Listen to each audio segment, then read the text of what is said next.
மதிப்புமிகு மகளிர் திட்டம்.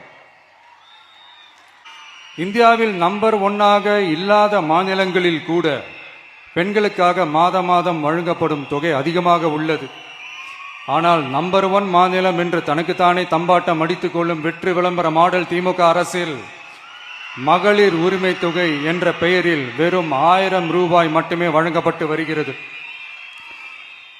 மக்களுக்கு அரசின் சார்பில் வழங்கப்படும் தொகையால் அவர்களின் மளிகை சாமான் வாங்குவது போன்ற முக்கிய செலவுகளில் ஒன்றாவது குறைந்தபட்சமாக பூர்த்தியாக வேண்டும்.